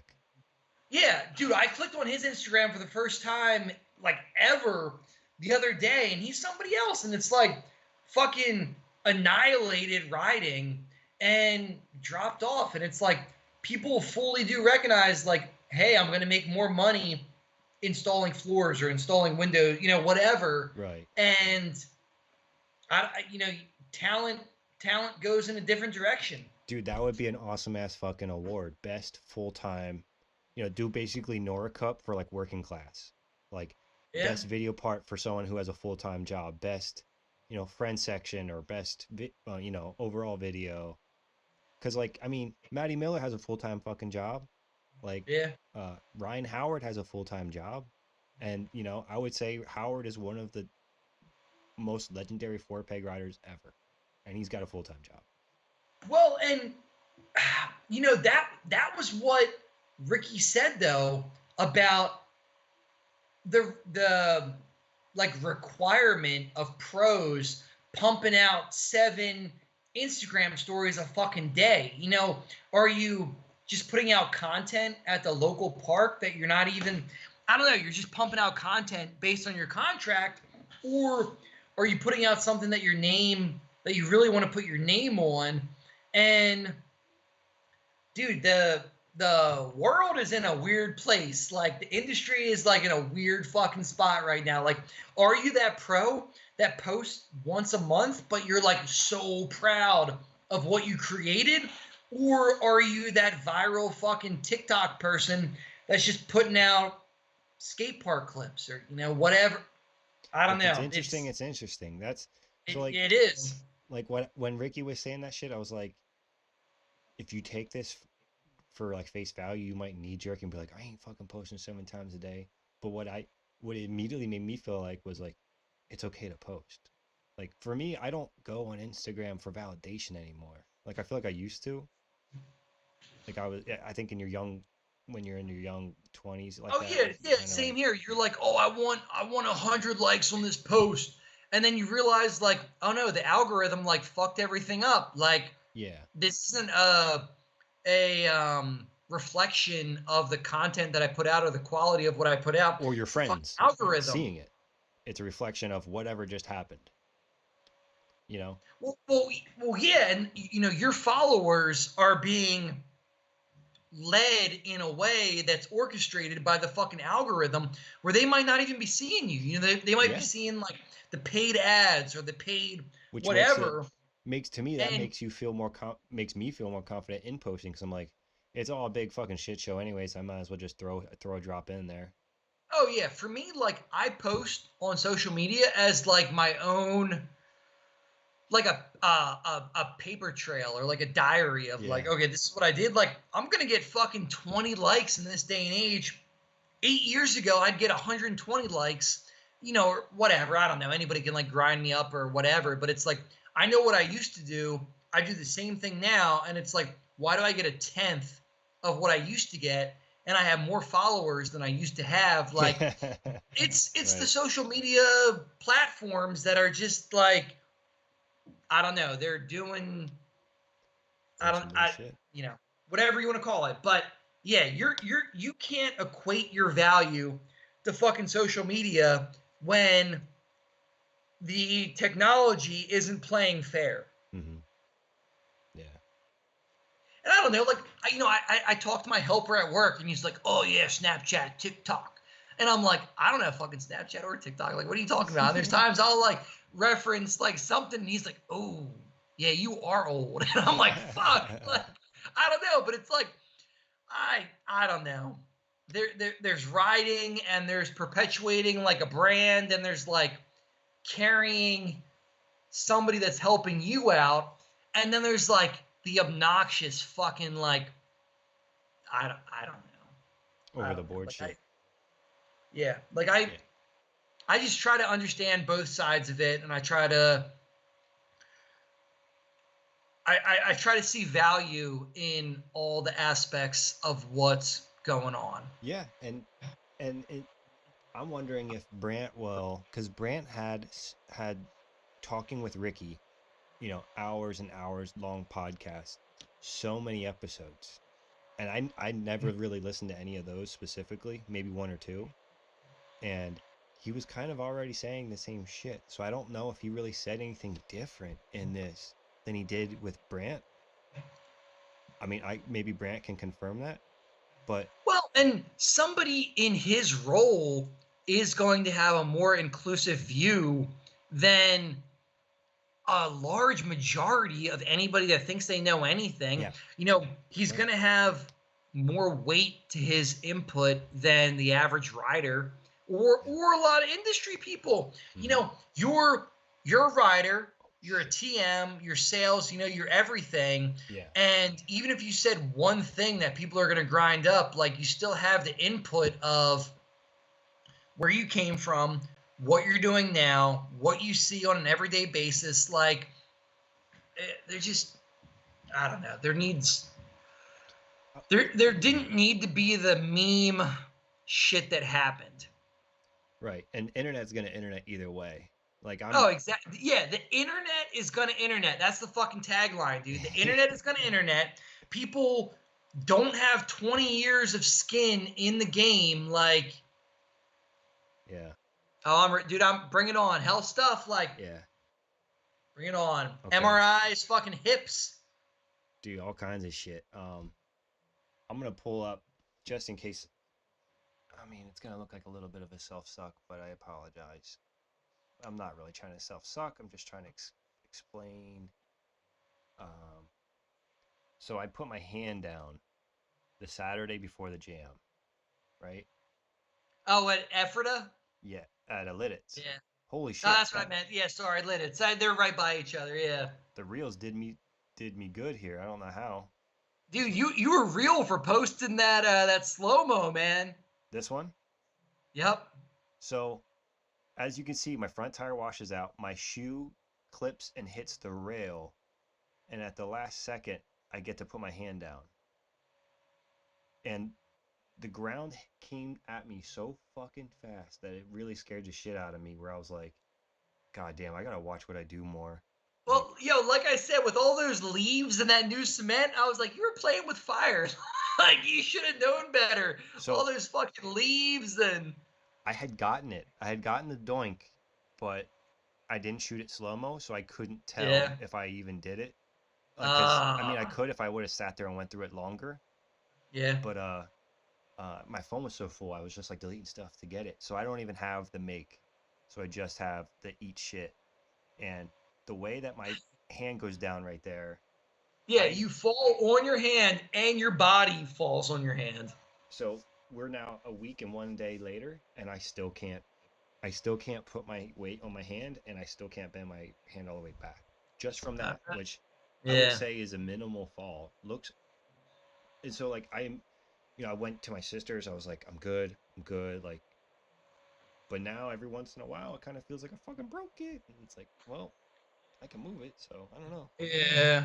So just like health shit, it feels like even the most minimal thing could turn permanent. Is my point of bringing that up. Like if I feel like, all right, now what do I got to do to keep? I'm left-handed. What do I got to do to keep this from So fucking my here's what you life do. up?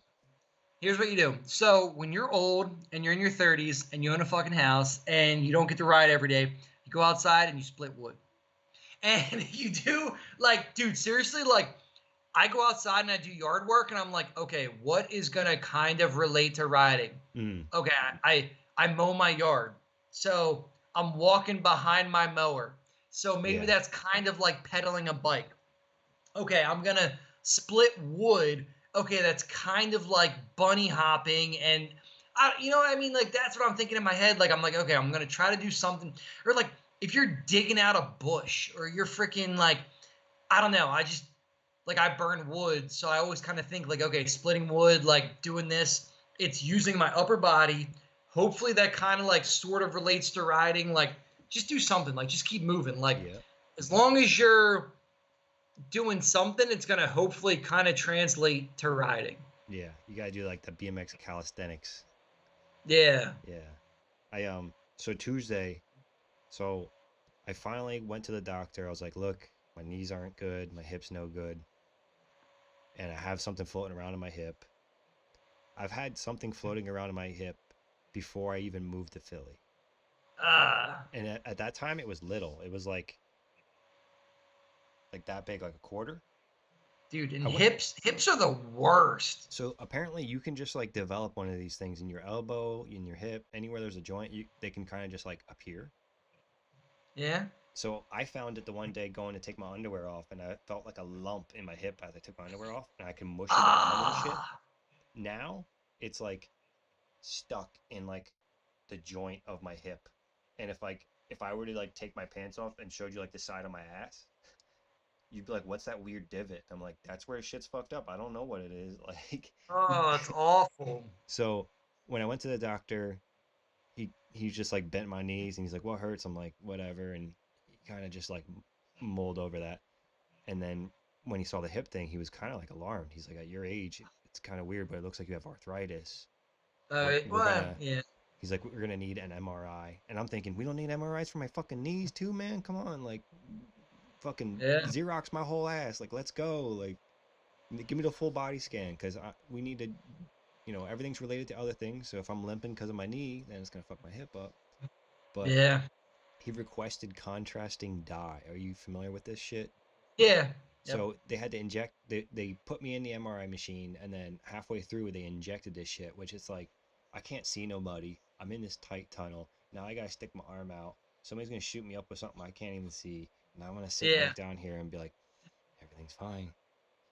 And so Tuesday I find out something. Tuesday's when I go meet up with him in the morning. So maybe I'll do like a follow up video. But I just wanted to mention it because I mean, like, the whole reason I mentioned the knee and the hip stuff is what I'm saying is get after fixing your shit up. Don't ignore it. Oh yeah, like don't ignore it. Like just keep up with it. Yeah, Now, just find something out. and in the midst of doing this, I hurt my hand, my wrist, and I'm like ready to just ignore it. And I'm like at this weird fence where I'm like, it kind of feels fine. It kind of fucking sucks too. I can't ride. You know what I mean? Like, I can't even do push ups. Like, that used to be part of my little workout, and I wanted to like get into them more because I need to do them more. And it's like so there's a skateboarder named Neen Williams who has like these workout videos on YouTube. And Oh yeah, you told me about him. Yeah. he's sweet, dude, and he does like cooking too, and it's like really good, like nice looking food. He goes to do his push-ups or something, and he has to put his hands on the ground like this, and he's like, because my hands are so fucked up, my wrists are so fucked up from skateboarding, I can't put my hands down, Yeah, and now Mike I Mann can't get just that. posted a video of he can't do palm push-ups. He has to do knuckle push-ups because of wrist injuries. Who's this? Mike Mann, he's from like Long Island kind of. He lives in a van like in California now, but he does all kinds of like health stuff and Is he a bike rider? his stuff's yeah. Oh yeah, he rides. Shit. Mike Mann, Mike Mann, but he does like a ton of health related stuff, like exercise related stuff. Like I met him, I don't know, 8 years, like way back. Hmm. But yeah, he lives out west now in a van, He's pushing and up with his fists. he just posted a video of like, yep, I have to do it on my fist now because I can't do it on my palms anymore. I might have to do it that way at least until I figure out what else is going on. And it's like, I'm half tempted to bring it up when I go into these doctors, like, hey man, I kind of did this while just chilling. Here's the video of how it went down. Can you fucking, I'm already here. Can we? And I feel this pullback from the doctors because I said something to the physical therapist about how like I went to go do jump rope the one day and my ankle gave out and I literally just like fell down and ate shit on the ground because Yeah, my tendons weren't in the groove correctly, and I went to go jump rope and just it felt like I snapped my ankle, but really it was just like the yeah, tendon not lining up. So it's like, all right, so how do I can't get a 2 for 1. I gotta whatever. yeah. Oh yeah, and they don't recognize like Like I have no faith in doctors at all. Like I've had so many injuries that they're like, "Oh, we can't do anything." It's like, what do you mean you can't fucking do anything? Like, I don't know. Like Right, you got to go I to the don't even right bother. one. What? You got to go to the right one. Oh yeah, and like where I lived in Coatesville, like where are you gonna find the right fucking doc? Like nobody knew anything. Yeah, I mean, but Um, you are like close to like a lot of things though. There's a lot of I stuff mean, happening yeah, around if you. you had the health insurance and you can go to Philly, you could probably get diagnosed like great. Hmm. But no, I've always had terrible experiences with doctors where they're like, "Oh, we can't really do anything, you know, this or that," and it's like, whatever. I'm not even gonna fucking bother anymore. Yeah, wrists suck. They're like ankles, and they take forever to get better. And it's like your lower back, and all you can do is do stretches, like do Hmm. exercises, and beyond that, like no doctor within your financial budget is going to be able to do anything to fix you. Right, within your budget. That's a really good point to Yeah, make. yeah, because it might be one stupid little bone in your wrist out of like 30 freaking bones that has some issue. And dude, the average so a doctor is like a mechanic, like a car mechanic. Like they really are not that educated. Like they took X amount of classes, they got taught how to prescribe prescription medicines and how to do a little bit of like mechanical shit, and they know the gist of how the regular ass body works. And beyond that, most doctors don't fucking know anything. Yeah, you kind of And need a it's the specialist. exact same thing as somebody working on your car. It's the Hmm. same thing. And they're winging it. And the only difference is, oh, this is my body. I have to live with this. And Yeah. the average doctor in your little fucking town doesn't know anything. They don't know shit. They had 6 years of school, you know, whatever, 8 years of school. They read shit out of books. They might have watched some video. Like you, you working on your car off of YouTube is the same thing as fucking doctors working on your body. Like they don't know anything. You Yeah. know, unless you're going to like some crazy specialist that specializes in that one bone in your wrist in Philly at some medical college that you're going to pay out the ass for them to work on you. They don't know anything. Right, right. Because it's like when you go to a mechanic and you have transmission issues and they're like, we don't do that. You need a specialist. It's Yeah, like oh, yeah, you have to go to Audi. You can't just go to like, you know, or whatever. You can't just go to your freaking Lebanon mechanic. You got to yeah. go to the I would whatever love to dealership. have some stem cells inserted into my knee if that fucking worked. Like, but my doctor, he like saw my knees. I'm like, it gets hot on this side and this side when I do this and this, and he's like, all right, physical therapy. I'm like, okay, great, but I'm kind of already doing that. So Yeah, and the other thing is they're getting paid by the 15 minutes. You know, you're in a 15-minute time window. right, They're gonna go bill your insurance. You know, they're gonna go have their admin girl bill your insurance, and they don't care. And you're way better off like changing your diet or exercising or doing yoga or whatever. Your finding people doctor's that not are gonna tell. doing what they Yeah, preach. your doctor's not gonna tell you shit. They're not gonna tell you fucking anything. And like I get, dude, I'm like the Ricky right now. Like I'm so wound up, like getting talking You about are that getting a little stuff loud, though, yeah. because I've had doctors not be able to tell me anything. I broke my sternum and they were like, oh, this is what we could do, but it's going to be expensive. You know, or I broke my knee and they were like, well, we can't really do anything. Dude, like, what did I just pay all this money? You're going to charge my insurance out Yeah, the you can't ass phone a and friend. you didn't do anything. Something. Yeah, I have no faith in doctors. Like, you're Yeah. not going to fucking do anything. You don't care. Right. I, And I tell you what, once when Tuesday comes around, I think I'll have an opinion on this hip thing about whether or not this doctor is cool or not. Cause dude, I'm totally serious. Like, eat eat healthy, eat organic, eat vegan, you know, whatever. Stretch every day, do freaking yoga, and that is going to do light years more than any doctor. You know, a doctor's go-to is going to be PT, where they just get rid of you. You go to some PT entity, you know, ATI, wherever you go. They're going to freaking throw shit at the wall and see what sticks. They're going to have you run on a treadmill and stretch fucking rubber bands with your leg. You're not going to do anything. You're going to be like, oh, it still doesn't feel good. They don't know what they're doing. They're just going to charge your insurance, yeah. and that's what you're going to go through. And I think the reason I even went to the doctor is because like I feel like I need surgery. Yeah. And what I'm trying to get at is what kind of surgery do I need? So there was like these two military veterans that were on Rogan's podcast, and they were talking about the young man's hip replacement. I had Oh never yeah. even heard of it before, and I was like, I think that's probably what's going to have to happen to me. Oh, jeez. And it is gnarly. Like, My one of my uncles got a hip replacement, and my dad and I actually found a video online of what they do.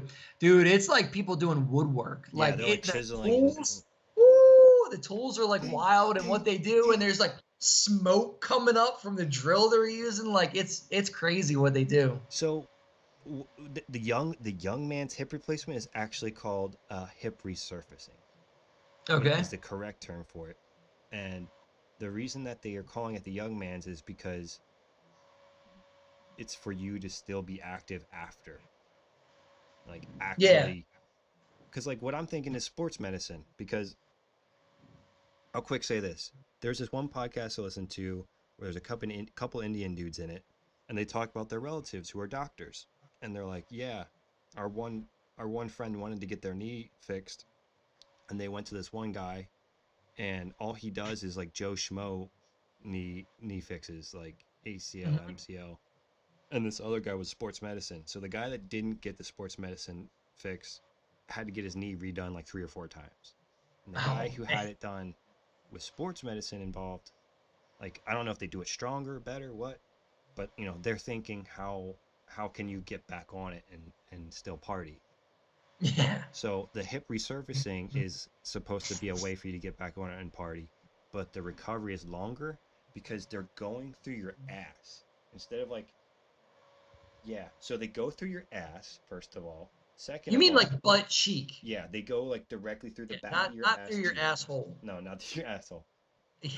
They basically cut your ass cheek open, and they cut off the tip of your femur, and they put on like a new prosthetic femur, and they Yeah. replace your hip socket with like a Teflon nylon Yep. super slick. So it's a ball and socket joint. So you have your pelvis that receives the ball of your hip and that pivots on itself and they replace that with like metal and nylon where before bone and like tendon rubbed on that. Dude, going through your butt cheek, that's like the thickest muscle in your whole body. Oh my That's what they're god. saying. It takes the longest to heal. So it's like, Ah, what do I? It's like I have this hip issue. Like I'm not gonna escape it. I might escape my knees. I might work around my knees. I might work around my wrist. My hip. Like I'm 36, and this yeah, happened when I you was walk every day. 25. Well, it's gonna come down to does insurance cover that? So far they do. So far. Then I do mean, it.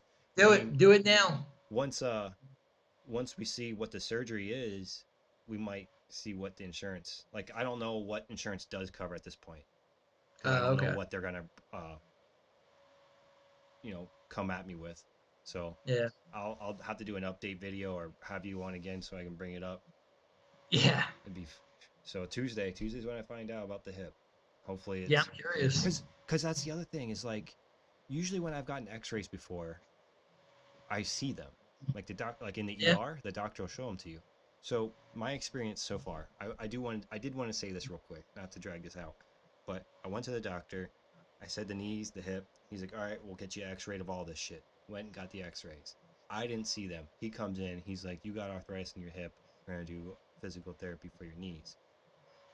So I didn't get to see that, Yeah. and now we're on to the next thing. So I was kind of like, I knew I kind of needed an MRI, but I was kind of annoyed that you told me to go get one without me even knowing. Like, I'm paying for this. I kind of want a copy of the fucking X-ray. Like, Well, that's how it is. It's not their money, so they don't care. They just tell you what to do based on what they have been told, and they don't care. yeah. So I I want everything I'm paying for. I'm gonna start asking for the documentation to it all. Yep.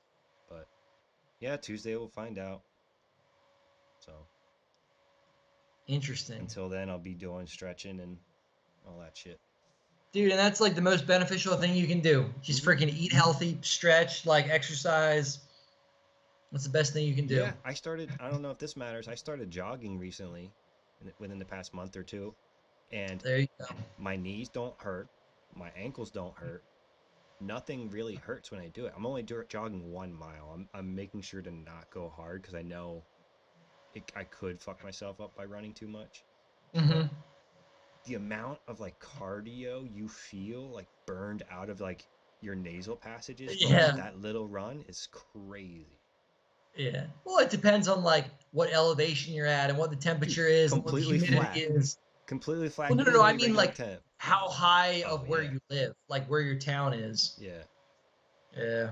So yeah, man. I appreciate you coming on. Is Oh there anything yeah, else we definitely. talked about that we need to talk about? No, I think, dude, I know we said power hour, or fucking 2 hours and 15 minutes into this. We Yeah. had 20 minutes of dicking around, but Yeah. no, I think we covered like some basic stuff, some past week stuff, and I think doing this is a good way of like tackling topics that are current and stuff Yeah. that's going on currently. Yeah, I think we could do these more often if we wanted to.